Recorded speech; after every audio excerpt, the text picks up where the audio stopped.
How does one become an advocate? That's a great question. That's what I'm trying to figure out. Backstory.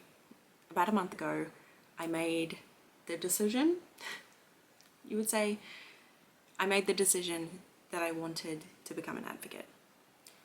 This is a big deal because it wasn't just committing to doing so, but admitting it to myself.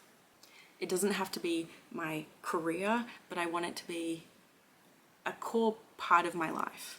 I'm finally starting my adult life. I'm starting my career. I'm building and creating a life for myself, and I'm committing to making advocacy part of it. I want to pursue it on the side, but I want to take it seriously. It is a serious hobby. So that's why I'm trying to figure out this. How to?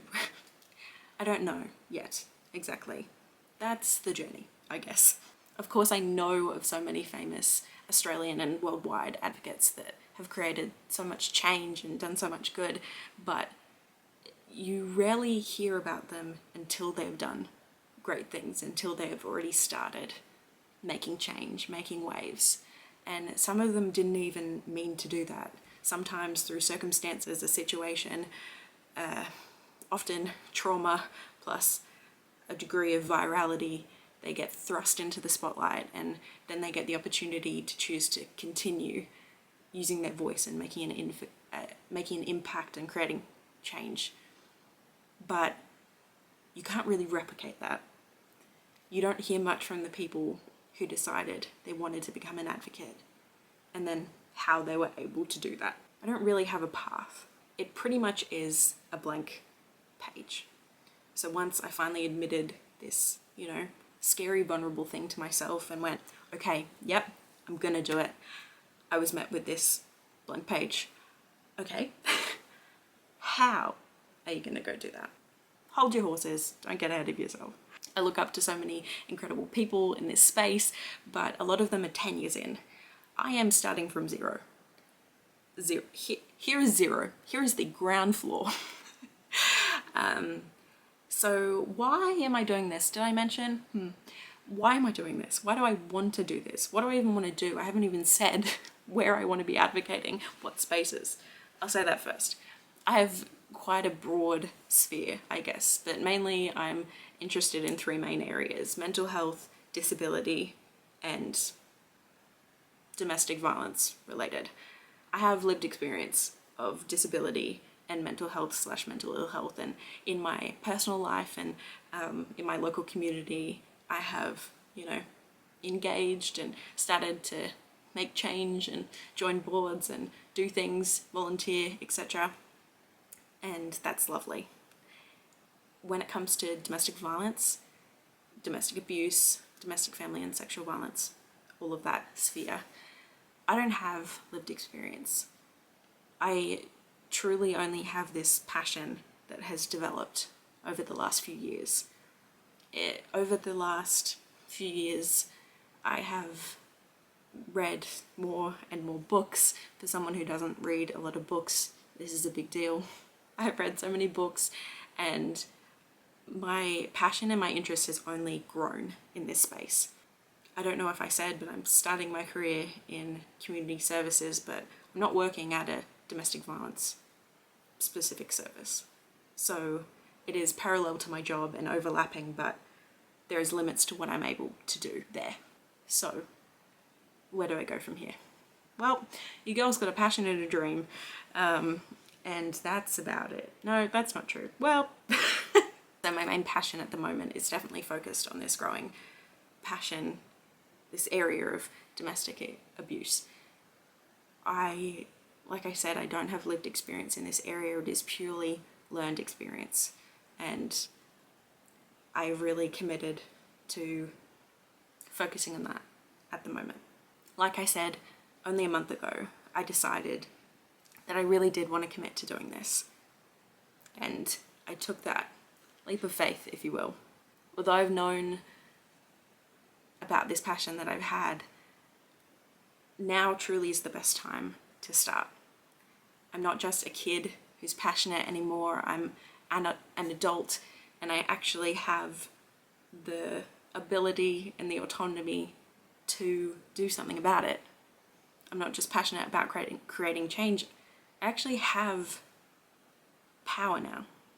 A small amount, but I have more ability than the younger childhood self of me, who also was passionate about people and creating change. But now truly is the perfect time. Like I said, I'm starting my career. I'm 21. It is the best time, and I don't want this to sound too self-righteous, right? It's like, oh, I want to advocate for people experiencing violence. This is selfish. I want to be honest, this is a selfish decision. This is a passion of mine, and you know, committing to spending time, money, resources doing your passion, although it is scary, it's a blessing. It's a blessing that I know that I want to do this, and it is scary taking this step. I truly don't think that I could look myself in the eye in 5 or 10 years and have not done anything. I think that would break me. I think there would always be that hole of grief, knowing that I had this passion and I didn't do anything about it. That hurts to think about. This is completely selfish. I want to make myself proud. Me from 10 years ago and me in 10 years' time, I want them to be proud of me, and that means following through on the things that you know you want to do. And I know that I want to do this. I just don't know exactly how, but that's part of the journey. That's part of the journey. It's fine. At the moment, like I said, there's not really a path. There's not one way to do this, which means there's not one wrong way to do this. At the moment, I'm thinking of it like my big blank open piece of paper. It's going to be a collage. I'm going to start collecting pieces of information and connections and resources, and I'm going to take tiny little steps of advocating in tiny, tiny little ways. And over 5 years, over 10 years, I hope that that creates change, that has enough heft to it to mean something, for me to be able to call myself someone who is an advocate. And right now, the page is empty, and we are just getting started. The bar is on the ground. It is on the floor, but you've got to start from somewhere. And you start from where you are, and then you take the next best step. And I guess that's all you can really do. So doing this publicly in front of you, even though probably not many, if any, people will see this video, it's one for me, so that I can hold myself accountable, two, so that I can see the progress I've made, so I can document this and look back on this video. I want this to be for you. I want to share this with you. You may not, you most likely don't want to do the exact same thing that I want to do. I'm hoping to inspire you to be a part of that, but also I hope to inspire you to start that thing from zero. Start the thing that you know you want to do, but it's scary and you don't have the experience. I don't have the experience. That's the whole point. I'm starting from zero because that's where I am. And if I want to get over there, I've got to start from here.